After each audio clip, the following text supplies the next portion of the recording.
പുഷ്പ ടൂവിലൂടെ കോളിളക്കം സൃഷ്ടിച്ച അല്ലു അർജുൻ, അതിൻ്റെ പേരിൽ ചിലർ മരിച്ചു. ഗവൺമെൻറ് എതിരായി അല്ലു അർജുൻ ജയിലിൽ കിടന്നു. വീണ്ടും ഇപ്പോൾ ധിക്കരിച്ചതിന് വീണ്ടും കുരുക്ക് മുറുകുകയാണ്. അല്ലു അർജുനെ വീണ്ടും ജയിലടയ്ക്കാനുള്ള ശ്രമത്തിലാണ്. ഇതേക്കുറിച്ചാണ് ഇന്നത്തെ വീഡിയോ. ഫിലിമി പ്ലസിലേക്ക് എല്ലാവർക്കും സ്വാഗതം.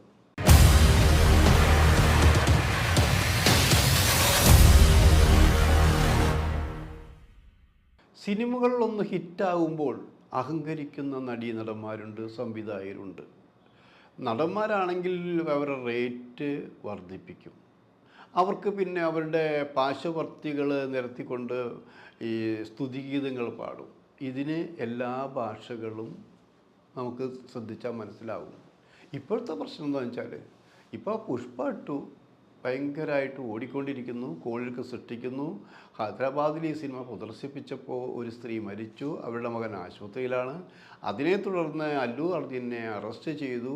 ആ നിരപരാധിയായ ആർട്ടിസ്റ്റ് എന്തു പിഴച്ചു എന്നൊക്കെ ചോദിച്ചുകൊണ്ട് ബഹളം വെച്ച ആൾക്കാരുണ്ട്. ഇതിൻ്റെ സത്യാവസ്ഥ എന്താണ്? ഞങ്ങളിപ്പോൾ പലരും പറഞ്ഞു ഞങ്ങളിതിൻ്റെ സത്യാവസ്ഥ അറിയാതെ ഞങ്ങൾ ഇങ്ങനൊരു വീഡിയോ മുമ്പ് ചെയ്തിട്ടുമില്ല. ഇതിൻ്റെ സത്യാവസ്ഥ അറിഞ്ഞത് ഇങ്ങനെയാണ്. അല്ലു അർജുനോട് അവിടുത്തെ ഗവൺമെൻറ്റിന് പ്രത്യേകിച്ച് വൈരാഗ്യമുണ്ടോ എന്ന് ചോദിച്ചാൽ നമുക്ക് വേണമെങ്കിൽ അങ്ങനെ പറയാം, അല്ലെങ്കിൽ ഗവൺമെൻറ് നിയമം പാസ്സാക്കി എന്ന് പറയാം. അപ്പോൾ അതിൻ്റെ കാരണങ്ങളിലേക്കാണ് പോകുന്നത്. സത്യത്തിൽ എന്താണ് സംഭവിച്ചത്? ഹേമന്ത് റെഡ്ഡിയാണ് ഇവിടുത്തെ മുഖ്യമന്ത്രി, ആലോചിക്കണം. സാധാരണ രീതിയിൽ ഭൂരിഭാഗം ആർട്ടിസ്റ്റുകളും സിനിമാക്കാരും ഒക്കെ ഇപ്പോൾ BJP ചേർന്ന് നിൽക്കുന്നവരാണ്. പക്ഷെ ഇയാൾ അതിന് കിട്ടിയില്ല എന്നൊരു പറച്ചിലുണ്ട്. അത് ഏകദേശം ശരിയാണ് താനും. അപ്പോൾ അതിൻ്റെ അടിസ്ഥാനത്തിൽ ഈ പുഷ്പ ടൂവിൻ്റെ പ്രചരണാർത്ഥം അല്ലു അർജുൻ ഒരു തിയേറ്ററിലേക്ക് പോകുന്നു. അത് പോകാനൊരു കാരണമുണ്ട്. പുഷ്പ 1 റിലീസ് ചെയ്തപ്പോൾ, ദേശീയ അവാർഡ് ജേതാവാണെങ്കിലും പുഷ്പ 1 റിലീസ് ചെയ്തപ്പോൾ അതിൽ സ്കോർ ചെയ്തത് മലയാളം നടനായ ഫഹദ് ഫാസിലാണ്. അപ്പോൾ ഫഹദ് ഫാസിൽ മുന്നേറുകയും അല്ലു അർജുൻ തൻ്റെ നാട്ടിൽ ഇകഴ്ത്തപ്പെടുകയും ചെയ്തപ്പോൾ അതിൻ്റെ ഒരു ഈഗോ വർക്കൗട്ട് ചെയ്തിട്ടുണ്ട്. അതിൻ്റെ ഫലമായി എന്താ, പുഷ്പ ടൂവിൽ മുമ്പത്തെ പോലുള്ള പ്രാധാന്യമൊന്നും ഫഹദ് ഫാസിലും കൊടുത്തിട്ടില്ല. അതിൻ്റെ ഡീറ്റെയിൽസിൽ നമ്മൾ പോകുന്നില്ല. എന്നാൽ ഈ അല്ലു അർജുൻ തിയേറ്ററിലേക്ക് പോകുന്നു എന്നറിഞ്ഞപ്പോൾ ആ തിയേറ്ററിനെ സംബന്ധിച്ച് വരാനും പോകാനും ഒരു വാതിലേ, ഒരു കവാടമേ ഉള്ളൂ. അത് അന്വേഷിച്ച പോലീസ് ഇതിനെക്കുറിച്ച് ഇവർ അന്വേഷണത്തെ അവർ കൊടുത്ത് ഞങ്ങളിങ്ങനെ അല്ലു അർജുൻ വരുന്നുണ്ട് അതിനെക്കുറിച്ച് കൊടുത്തപ്പോൾ പോലീസ് അത് നിഷേധിച്ചു എന്നാലോചിക്കണം. അത് കൊടുക്കാൻ പറ്റില്ല. അത് കഴിഞ്ഞ് DGP പറഞ്ഞപ്പോൾ ആരും അനുവാദം കൊടുത്തില്ല.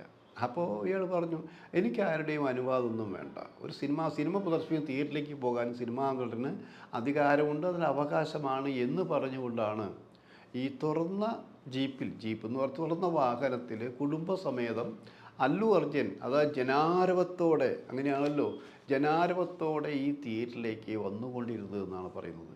വന്നു കഴിഞ്ഞ് അകത്ത് കയറി. കാരണം ആ തിയേറ്ററിനുള്ളേക്കാൾ 10 ഇരട്ടി ജനങ്ങൾ പുറത്തുള്ളതെന്ന് ആലോചിക്കണം. അതിൽ കൊള്ളാവുന്ന മാക്സിമം ഇടിച്ച് കയറ്റിയ ആൾക്കാരുണ്ട്. അപ്പോൾ ഇതിൻ്റെ പ്രശ്നങ്ങൾ കണ്ടുകൊണ്ടപ്പോൾ ആദ്യം അദ്ദേഹത്തിന് അറിയിച്ചു, നിങ്ങൾ ഇവിടേക്ക് പുറത്തിറങ്ങണം, അപകടങ്ങൾ സംഭവിക്കുമെന്ന് പറഞ്ഞു. അപ്പോഴും പുറത്തിറങ്ങി. പിന്നീടാണ് ഈ തിരക്കിൽപ്പെട്ട് ഈ സ്ത്രീ മരിച്ചതും അവളുടെ മകന് പരിക്കേറ്റവും.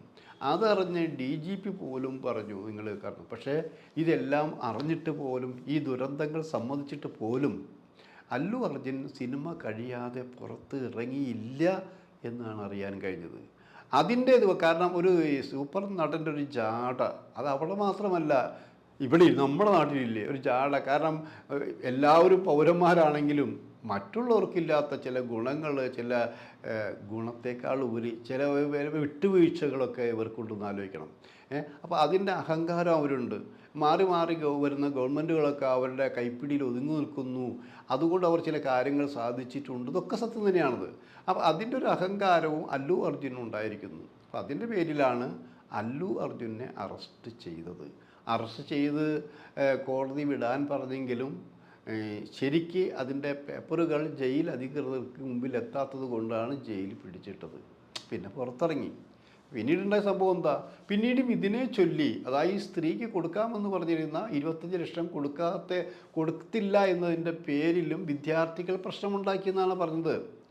പക്ഷെ അത് മാത്രമല്ല സത്യം എന്ന് ആലോചിക്കണം. കാരണം ഒരു ഗവൺമെൻറ്റിനെ വെല്ലുവിളിച്ചുകൊണ്ട്, അപകടമുണ്ടാകുമെന്ന് മുന്നറിയിപ്പ് കൊടുത്തുകൊണ്ട്, അനുസരിക്കാതെ അപകടം സംഭവിച്ചിട്ടും അക്കാര്യം പറഞ്ഞുകൊണ്ട് തിയേറ്ററിൽ നിന്ന് പുറത്ത് ഇറങ്ങാത്ത ഈ നടൻ്റെ, എത്ര വലിയ നടനായാലും ആ നടൻ്റെ അഹങ്കാരത്തെ ചോദ്യം ചെയ്തുകൊണ്ട് അറസ്റ്റ് ചെയ്തു. അത് ഗവൺമെൻറ്റിന് സത്യത്തിൽ ആദ്യം തെറ്റിദ്ധരിച്ചവരെപ്പോൾ ഇപ്പോൾ ഈ ഗവൺമെൻറ്റിനെ പഴിചാരാതെ ഇരിക്കുകയാണത്. മാത്രമല്ല ഇപ്പോൾ ഗവൺമെൻറ് പുതിയൊരു സംഭവം കൊണ്ടുവന്നിട്ടുണ്ട്. ഇവിടെ ഫാൻസുകാരെ ആർക്കും വേണ്ടി ഉണ്ടാക്കാം. ഫാൻസുകാർ ഗവൺമെൻറ്റിൻ്റെതല്ല, ഗവൺമെൻറ്റിന് നിയമം പാലിക്കാൻ ബാധ്യസ്ഥരാണ്. അതുകൊണ്ട് ഫാൻസുകാർ മുൻകൈ എടുത്തുകൊണ്ട് ഇവിടെ തിയേറ്ററിൽ ബഹളമുണ്ടാക്കിയ ആർക്കെങ്കിലും എന്തെങ്കിലും അപകടങ്ങൾ സംഭവിച്ചാൽ അതിന് ഉത്തരവാദി ആ നായക നടൻ തന്നെയായിരിക്കും എന്നുകൂടി ആ ഗവൺമെൻറ് തീരുമാനമെടുത്തു. മാത്രമല്ല അവിടെ നമ്മൾ നമ്മുടെ ഇവിടെ കാണിക്കുന്ന പോലെ ഈ മോർണിംഗ് ഷോ അല്ല, അവിടെ ബെനിഫിറ്റ് ഷോ എന്നാണ് പറയാതെ. ഈ ബെനിഫിറ്റ് ഷോ കളിക്കണമെന്ന് വെച്ചാൽ തിയേറ്ററിൽ ഈ സിനിമ റിലീസ് ചെയ്യുന്നതിന് മുമ്പ് വൻ വില കൊടുത്ത് തന്നെ ഫാൻസുകാർക്ക് മറ്റുമായി ഈ സിനിമ പ്രദർശിപ്പിക്കും. അങ്ങനെ വലിയ വലിയ സംഭവങ്ങൾ ഉണ്ടാക്കുന്നതാണത്. അപ്പോൾ അത്തരത്തിലുള്ള കാര്യങ്ങളെല്ലാം അവർ നിർത്തിവെച്ചു. അങ്ങനെയും ഇവിടെ സിനിമ പ്രദർശിപ്പിക്കാൻ പറ്റുകയില്ല എന്ന് കരുതുന്നു. അങ്ങനെ ചില കാരണങ്ങളെല്ലാം ഈ ഗവൺമെൻറ് കൊണ്ടുവന്നിരിക്കുന്നു. അതിൽ പ്രധാനം തന്നെ ഈ ഫാൻസുകാർ മുഖാന്തരം ഉണ്ടാക്കുന്ന എല്ലാ പ്രശ്നങ്ങൾക്കും ഉത്തരവാദി ആ നായക നടനാവും. ഇത് അവിടുത്തെ ഗവൺമെൻറ്റാണ് തീരുമാനിച്ചതെങ്കിലും ഇത് എല്ലാ സംസ്ഥാനങ്ങളിലും പാലിക്കപ്പെടേണ്ട ഒന്നാണെന്നുള്ള കാര്യത്തിൽ യാതൊരു സംശയവുമില്ല. അത് ശരിയാണത്. കാരണം ഇവിടെ തന്നെ നമുക്ക് ആലോചിക്കുക, സിനിമ കാണാൻ പറ്റുമോ? ഫാൻസുകാർ കൂകൽ ബഹളം വയ്ക്കാം. അവരിഷ്ടപ്പെട്ട നടനെക്കുറിച്ച് നമുക്ക് മാധ്യമങ്ങളിൽ എഴുതാൻ പറ്റുമോ? അത് പറ്റില്ല. കാരണം ഇവരൊക്കെ ഒരു സർവാധിപതികളെ പോലെ തന്നെ പെരുമാറുന്നതും തെറി പറഞ്ഞതും ഭീഷണിപ്പെടുത്തുന്നതൊക്കെ ഒന്ന് ആലോചിക്കണം. അപ്പം അതിനൊരു നിയന്ത്രണം ഏത് ഗവൺമെൻറ്റായാലും ശരി കൊണ്ടുവരുന്നത് അതിനെ നമുക്ക് സ്വാഗതം ചെയ്യേണ്ടതാണ്. ആ സ്വാഗതം ചെയ്യുന്ന സിനിമ കാണാൻ വരുന്ന ഫാമിലികളുണ്ടെന്ന് ആലോചിക്കണം. അവർ സ്വസ്ഥമായിട്ട് അത് സിനിമ കാണാനുള്ളൊരവസരം ഉണ്ടായിരിക്കണം. സിനിമയ്ക്ക് ഇത്രമാത്രം ഒരു പരിധി കഴിഞ്ഞ ടിക്കറ്റ് വിൽക്കാൻ പാടില്ല. അമിതമായിട്ടുള്ള ടിക്കറ്റ് വിറ്റുകൊണ്ട് ജനക്കൂട്ടത്തെ അവർ ആകർഷിക്കാനും പാടില്ല. മാത്രമല്ല തിയേറ്ററുകളിൽ കുറേയും കൂടിയും അതാണ് ഇനി വരാൻ പോകുന്നത്. തിയേറ്ററുകൾ ഇത് പ്രേക്ഷകരെ തിങ്ങി നിറയ്ക്കുമ്പോൾ അപകട സാധ്യത ഉണ്ടോ ഇല്ലയോ എന്നും കൂടി പരിശോധിക്കേണ്ടത്. ആ തിയേറ്ററിന് 2 ഗേറ്റ് ഉണ്ടായിരുന്നെങ്കിൽ ഇത്തരമൊരു ദുരന്തം ഒഴിവാക്കാമായിരുന്നു എന്നും പറയുന്നുണ്ട്. അപ്പോൾ ദുരന്തങ്ങൾ വരുത്തി വെച്ചതിന് ശേഷം ദുരന്തങ്ങളെ അപലപിച്ചിട്ട് കാര്യമില്ല എന്നാലോചിക്കണം. സിനിമകൾ ഇങ്ങനെ ഫിലിമി പ്ലസിലേക്ക് എല്ലാവർക്കും സ്വാഗതം. സിനിമകളിലൊന്ന് ഹിറ്റാകുമ്പോൾ അഹങ്കരിക്കുന്ന നടീനടന്മാരുണ്ട്, സംവിധായകരുണ്ട്. നടന്മാരാണെങ്കിൽ അവരുടെ റേറ്റ് വർദ്ധിപ്പിക്കും. അവർക്ക് പിന്നെ അവരുടെ പാർശ്വവർത്തികൾ നിരത്തിക്കൊണ്ട് ഈ സ്തുതിഗീതങ്ങൾ പാടും. ഇതിന് എല്ലാ ഭാഷകളും നമുക്ക് ശ്രദ്ധിച്ചാൽ മനസ്സിലാവും. ഇപ്പോഴത്തെ പ്രശ്നം എന്താണെന്ന് വെച്ചാൽ ഇപ്പോൾ പുഷ്പ 2 ഭയങ്കരമായിട്ട് ഓടിക്കൊണ്ടിരിക്കുന്നു, കോളിളക്കം സൃഷ്ടിക്കുന്നു. ഹൈദരാബാദിൽ ഈ സിനിമ പ്രദർശിപ്പിച്ചപ്പോൾ ഒരു സ്ത്രീ മരിച്ചു, അവരുടെ മകൻ ആശുപത്രിയിലാണ്. അതിനെ തുടർന്ന് അല്ലു അർജുനെ അറസ്റ്റ് ചെയ്തു. ആ നിരപരാധിയായ ആർട്ടിസ്റ്റ് എന്തു പിഴച്ചു എന്നൊക്കെ ചോദിച്ചുകൊണ്ട് ബഹളം വെച്ച ആൾക്കാരുണ്ട്. ഇതിൻ്റെ സത്യാവസ്ഥ എന്താണ്? ഞങ്ങളിപ്പോൾ പലരും പറഞ്ഞു ഞങ്ങളിതിൻ്റെ സത്യാവസ്ഥ അറിയാതെ ഞങ്ങൾ ഇങ്ങനൊരു വീഡിയോ മുമ്പ് ചെയ്തിട്ടുമില്ല. ഇതിൻ്റെ സത്യാവസ്ഥ അറിഞ്ഞത് ഇങ്ങനെയാണ്.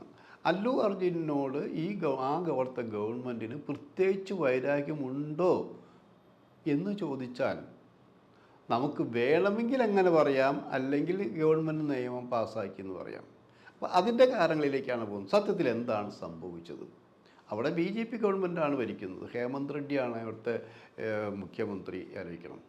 സാധാരണ രീതിയിൽ ഭൂരിഭാഗം ആർട്ടിസ്റ്റുകളും സിനിമാക്കാരും ഒക്കെ ഇപ്പോൾ BJPയോട് ചേർന്ന് നിൽക്കുന്നവരാണ്. പക്ഷെ ഇയാൾ അതിന് കിട്ടിയില്ല എന്നൊരു പറച്ചിലുണ്ട്. അത് ഏകദേശം ശരിയാണ് താനും. അപ്പോൾ അതിൻ്റെ അടിസ്ഥാനത്തിൽ ഈ പുഷ്പ 2ൻ്റെ പ്രകടനാർത്ഥം അല്ലു അർജുൻ ഒരു തിയേറ്ററിലേക്ക് പോകുന്നു. അത് പോകാനൊരു കാരണമുണ്ട്. പുഷ്പ 1 റിലീസ് ചെയ്തപ്പോൾ ദേശീയ അവാർഡ് ജേതാവാണെങ്കിലും പുഷ്പ 1 റിലീസ് ചെയ്തപ്പോൾ അതിൽ സ്കോർ ചെയ്തത് മലയാളം നടനായ ഫഹദ് ഫാസിലാണ്. അപ്പോൾ ഫഹദ് ഫാസിൽ മുന്നേറുകയും അല്ലു അർജുൻ തൻ്റെ നാട്ടിൽ ഇകഴ്ത്തപ്പെടുകയും ചെയ്തപ്പോൾ അതിൻ്റെ ഒരു ഈഗോ വർക്കൗട്ട് ചെയ്തിട്ടുണ്ട്. അതിൻ്റെ ഫലമായി എന്താ, പുഷ്പ 2-ൽ മുമ്പത്തെ പോലുള്ള പ്രാധാന്യമൊന്നും ഫഹദ് ഫാസിലും കൊടുത്തിട്ടില്ല. അതിൻ്റെ ഡീറ്റെയിൽസിൽ നമ്മൾ പോകുന്നില്ല. എന്നാൽ ഈ അല്ലു അർജുൻ തിയേറ്ററിലേക്ക് പോകുന്നു എന്നറിഞ്ഞപ്പോൾ ആ തിയേറ്ററിനെ സംബന്ധിച്ച് വരാനും പോകാനും ഒരു വാതിലേ, ഒരു കവാടമേ ഉള്ളൂ. അത് അന്വേഷിച്ച പോലീസ് ഇതിനെക്കുറിച്ച് ഇവർ അന്വേഷണത്തിന് അവർ കൊടുത്ത് ഞങ്ങളിങ്ങനെ അല്ലു അർജുൻ വരുന്നുണ്ട് അതിനെക്കുറിച്ച് ഒരു കൊടുത്തപ്പോൾ പോലീസ് അത് നിഷേധിച്ചു എന്നാലോചിക്കണം. അത് കൊടുക്കാൻ പറ്റില്ല. അത് കഴിഞ്ഞ് DGPയോട് പറഞ്ഞപ്പോൾ ആരും അനുവാദം കൊടുത്തില്ല. അപ്പോൾ ഇയാൾ പറഞ്ഞു, എനിക്ക് ആരുടെയും അനുവാദമൊന്നും വേണ്ട. ഒരു സിനിമ പ്രദർശിപ്പിക്കുന്ന തിയേറ്ററിലേക്ക് പോകാൻ സിനിമാ നടന് അധികാരമുണ്ട്, അതിന് അവകാശമാണ് എന്ന് പറഞ്ഞുകൊണ്ടാണ് ഈ തുറന്ന ജീപ്പ് എന്ന് പറഞ്ഞ തുറന്ന വാഹനത്തിൽ കുടുംബസമേതം അല്ലു അർജുൻ, അതായത് ജനാരവത്തോടെ, അങ്ങനെയാണല്ലോ, ജനാരവത്തോടെ ഈ തിയേറ്ററിലേക്ക് വന്നുകൊണ്ടിരുന്നത് എന്നാണ് പറയുന്നത്. വന്നു കഴിഞ്ഞ് അകത്ത് കയറി. കാരണം ആ തിയേറ്ററിനുള്ളേക്കാൾ 10 ഇരട്ടി ജനങ്ങൾ പുറത്തുണ്ടെന്ന് ആലോചിക്കണം. അതിൽ കൊള്ളാവുന്ന മാക്സിമം ഇടിച്ച് കയറ്റിയ ആൾക്കാരുണ്ട്. അപ്പോൾ ഇതിൻ്റെ പ്രശ്നങ്ങൾ കണ്ടുകൊണ്ടപ്പോൾ ആദ്യം അദ്ദേഹത്തിന് അറിയിച്ചു, നിങ്ങൾ ഈ ഇവിടേക്ക് പുറത്തിറങ്ങണം, അപകടങ്ങൾ സംഭവിക്കുമെന്ന് പറഞ്ഞു. അപ്പോഴും പുറത്തിറങ്ങി. പിന്നീടാണ് ഈ തിരക്കിൽപ്പെട്ട് ഈ സ്ത്രീ മരിച്ചതും അവരുടെ മകന് പരിക്കേറ്റവും. അതറിഞ്ഞ് DGP പോലും പറഞ്ഞു നിങ്ങൾ കാരണം. പക്ഷേ ഇതെല്ലാം അറിഞ്ഞിട്ട് പോലും, ഈ ദുരന്തങ്ങൾ സമ്മതിച്ചിട്ട് പോലും അല്ലു അർജുൻ സിനിമ കഴിയാതെ പുറത്ത് ഇറങ്ങിയില്ല എന്നാണ് അറിയാൻ കഴിഞ്ഞത്. അതിൻ്റെ കാരണം ഒരു സൂപ്പർ നടൻ്റെ ഒരു ജാട, അത് അവിടെ മാത്രമല്ല, ഇവിടെ നമ്മുടെ നാട്ടിലില്ലേ ഒരു ജാട. കാരണം എല്ലാവരും പൗരന്മാരാണെങ്കിലും മറ്റുള്ളവർക്കില്ലാത്ത ചില ഗുണങ്ങൾ, ചില ഗുണത്തേക്കാൾ ഉപരി ചില വിട്ടുവീഴ്ചകളൊക്കെ ഇവർക്കുണ്ടെന്ന് ആലോചിക്കണം. അപ്പോൾ അതിൻ്റെ അഹങ്കാരം അവരുണ്ട്. മാറി വരുന്ന ഗവൺമെൻറ്റുകളൊക്കെ അവരുടെ കൈപ്പിടിയിൽ ഒതുങ്ങി നിൽക്കുന്നു, അതുകൊണ്ട് അവർ ചില കാര്യങ്ങൾ സാധിച്ചിട്ടുണ്ട്. ഇതൊക്കെ സത്യം തന്നെയാണത്. അപ്പോൾ അതിൻ്റെ ഒരു അഹങ്കാരവും അല്ലു അർജുനും ഉണ്ടായിരിക്കുന്നു. അപ്പോൾ അതിൻ്റെ പേരിലാണ് അല്ലു അർജുനെ അറസ്റ്റ് ചെയ്തത്. അറസ്റ്റ് ചെയ്ത് കോടതി വിടാൻ പറഞ്ഞെങ്കിലും ശരിക്ക് അതിൻ്റെ പേപ്പറുകൾ ജയിൽ അധികൃതർക്ക് മുമ്പിൽ എത്താത്തത് കൊണ്ടാണ് ജയിലിൽ പിടിച്ചിട്ടത്. പിന്നെ പുറത്തിറങ്ങി. പിന്നീടുണ്ടായ സംഭവം എന്താ, പിന്നീടും ഇതിനെ ചൊല്ലി, അതായത് ഈ സ്ത്രീക്ക് കൊടുക്കാമെന്ന് പറഞ്ഞിരുന്ന 25 ലക്ഷം കൊടുത്തില്ല എന്നതിൻ്റെ പേരിലും വിദ്യാർത്ഥികൾ പ്രശ്നമുണ്ടാക്കിയെന്നാണ് പറഞ്ഞത്. പക്ഷെ അത് മാത്രമല്ല സത്യം എന്ന് ആലോചിക്കണം. കാരണം ഒരു ഗവൺമെൻറ്റിനെ വെല്ലുവിളിച്ചുകൊണ്ട്, അപകടമുണ്ടാകുമെന്ന് മുന്നറിയിപ്പ് കൊടുത്തുകൊണ്ട്, അനുസരിക്കാതെ അപകടം സംഭവിച്ചിട്ടും അക്കാര്യം പറഞ്ഞുകൊണ്ട് തിയേറ്ററിൽ നിന്ന് പുറത്ത് ഇറങ്ങാത്ത ഈ നടൻ്റെ, എത്ര വലിയ നടനായാലും ആ നടൻ്റെ അഹങ്കാരത്തെ ചോദ്യം ചെയ്തുകൊണ്ട് അറസ്റ്റ് ചെയ്തു. അത് ഗവൺമെൻറ്റിന് സത്യത്തിൽ ആദ്യം തെറ്റിദ്ധരിച്ചവരെപ്പോൾ ഇപ്പോൾ ഈ ഗവൺമെൻറ്റിനെ പഴിചാരാതെ ഇരിക്കുകയാണത്. മാത്രമല്ല ഇപ്പോൾ ഗവൺമെൻറ് പുതിയൊരു സംഭവം കൊണ്ടുവന്നിട്ടുണ്ട്. ഇവിടെ ഫാൻസുകാരെ ആർക്കും വേണ്ടി ഉണ്ടാക്കാം. ഫാൻസുകാർ ഗവൺമെൻറ്റിൻ്റെതല്ല, ഗവൺമെൻറ്റിന് നിയമം പാലിക്കാൻ ബാധ്യസ്ഥരാണ്. അതുകൊണ്ട് ഫാൻസുകാർ മുൻകൈ എടുത്തുകൊണ്ട് ഇവിടെ തിയേറ്ററിൽ ബഹളമുണ്ടാക്കിയ ആർക്കെങ്കിലും എന്തെങ്കിലും അപകടങ്ങൾ സംഭവിച്ചാൽ അതിന് ഉത്തരവാദി ആ നായക നടൻ തന്നെയായിരിക്കും എന്നുകൂടി ആ ഗവൺമെൻറ് തീരുമാനമെടുത്തു. മാത്രമല്ല അവിടെ സ്ഥലങ്ങൾ നമ്മുടെ ഇവിടെ കാണിക്കുന്ന പോലെ ഈ മോർണിംഗ് ഷോ അല്ല, അവിടെ ബെനിഫിറ്റ് ഷോ എന്നാണ് പറയാതെ. ഈ ബെനിഫിറ്റ് ഷോ കളിക്കണമെന്ന് വെച്ചാൽ തിയേറ്ററിൽ ഈ സിനിമ റിലീസ് ചെയ്യുന്നതിന് മുമ്പ് വൻ വില കൊടുത്ത് തന്നെ ഫാൻസുകാർക്ക് മറ്റുമായി ഈ സിനിമ പ്രദർശിപ്പിക്കും. അങ്ങനെ വലിയ സംഭവങ്ങൾ ഉണ്ടാക്കുന്നതാണത്. അപ്പോൾ അത്തരത്തിലുള്ള കാര്യങ്ങളെല്ലാം അവർ നിർത്തിവെച്ചു. അങ്ങനെയും ഇവിടെ സിനിമ പ്രദർശിപ്പിക്കാൻ പറ്റുകയില്ല എന്ന് കരുതുന്നു.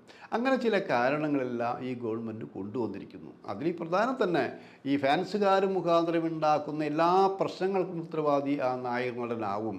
ഇത് അവിടുത്തെ ഗവൺമെൻറ്റാണ് തീരുമാനിച്ചതെങ്കിലും ഇത് എല്ലാ സംസ്ഥാനങ്ങളിലും പാലിക്കപ്പെടേണ്ട ഒന്നാണെന്നുള്ള കാര്യത്തിൽ യാതൊരു സംശയവുമില്ല. അത് ശരിയാണത്. കാരണം ഇവിടെ തന്നെ നമുക്ക് ആലോചിക്കുക, സിനിമ കാണാൻ പറ്റുമോ, ഫാൻസുകാർ കൂകൽ ബഹളം വയ്ക്കാം, അവരിഷ്ടപ്പെട്ട നടനെക്കുറിച്ച് നമുക്ക് മാധ്യമങ്ങളിൽ എഴുതാൻ പറ്റുമോ, അത് പറ്റില്ല. കാരണം ഇവരൊക്കെ ഒരു സർവാധിപതികളെ പോലെ തന്നെ പെരുമാറുന്നതും തെറി പറഞ്ഞതും ഭീഷണിപ്പെടുത്തുന്നതൊക്കെ ഒന്ന് ആലോചിക്കണം. അപ്പം അതിനൊരു നിയന്ത്രണം ഏത് ഗവൺമെൻറ്റായാലും ശരി കൊണ്ടുവരുന്നത് അതിനെ നമുക്ക് സ്വാഗതം ചെയ്യേണ്ടതാണ്. ആ സ്വാഗതം ചെയ്യുന്ന സിനിമ കാണാൻ വരുന്ന ഫാമിലികളുണ്ടെന്ന് ആലോചിക്കണം. അവർ സ്വസ്ഥമായിട്ട് അത് സിനിമ കാണാനുള്ളൊരവസരം ഉണ്ടായിരിക്കണം. സിനിമയ്ക്ക് ഇത്രമാത്രം ടിക്കറ്റ്, ഒരു പരിധി കഴിഞ്ഞ ടിക്കറ്റ് വിൽക്കാൻ പാടില്ല. അമിതമായിട്ടുള്ള ടിക്കറ്റ് വിറ്റുകൊണ്ട് ജനക്കൂട്ടത്തെ അവർ ആകർഷിക്കാനും പാടില്ല. മാത്രമല്ല തിയേറ്ററുകളിൽ കുറേയും കൂടിയും അതാണ് ഇനി വരാൻ പോകുന്നത്. തിയേറ്ററുകൾ ഇത് പ്രേക്ഷകരെ തിങ്ങി നിറയ്ക്കുമ്പോൾ അപകട സാധ്യത ഉണ്ടോ ഇല്ലയോ എന്നും കൂടി പരിശോധിക്കേണ്ടത്. ആ തിയേറ്ററിന് 2 ഗേറ്റ് ഉണ്ടായിരുന്നെങ്കിൽ ഇത്തരമൊരു ദുരന്തം ഒഴിവാക്കാമായിരുന്നു എന്നും പറയുന്നുണ്ട്. അപ്പോൾ ദുരന്തങ്ങൾ വരുത്തി വെച്ചതിന് ശേഷം ദുരന്തങ്ങളെ അപലപിച്ചിട്ട് കാര്യമില്ല എന്നാലോചിക്കണം. ഇപ്പം ഇതിൻ്റെ പേരിൽ ഇപ്പോൾ പറഞ്ഞു കേൾക്കുന്നത് ബോധപൂർവം ഈ നടനെ ധിക്കരിക്കുന്നു, വേദനിപ്പിക്കുന്നു, അറസ്റ്റ് ചെയ്യുന്നു, തുറുങ്കിലടയ്ക്കുന്നു, കൊല്ലാക്കൊല ചെയ്യുന്നു ഒക്കെയാണ് പറഞ്ഞത്. പക്ഷേ അല്ലു അർജുൻ്റെ സിനിമകൾ നമുക്ക് ഇഷ്ടമാണ്, ടൈം പാസ് ഉള്ളതാണ്, ഇതൊക്കെ ശരി തന്നെയാണ്. പക്ഷേ ആ അഹങ്കാരം അല്ലു അർജുനെ പോലൊരു നടൻ്റെ ഭാഗത്തുനിന്നും ഉണ്ടാവാൻ പാടില്ല. അല്ലു അർജുൻ്റെ സിനിമകൾ കാണുന്ന ജനങ്ങളിൽ ചിലരാണ് അവിടെ വീണത് എന്നാലോചിക്കണം. അവർക്ക് അർഹതപ്പെട്ട സാമ്പത്തിക സഹായം അവരുടെ അവകാശമാണ്. അതുപോലെ തന്നെ ഈ ഫാൻസുകാരെ നിയന്ത്രിക്കേണ്ടിയിരിക്കുന്നു.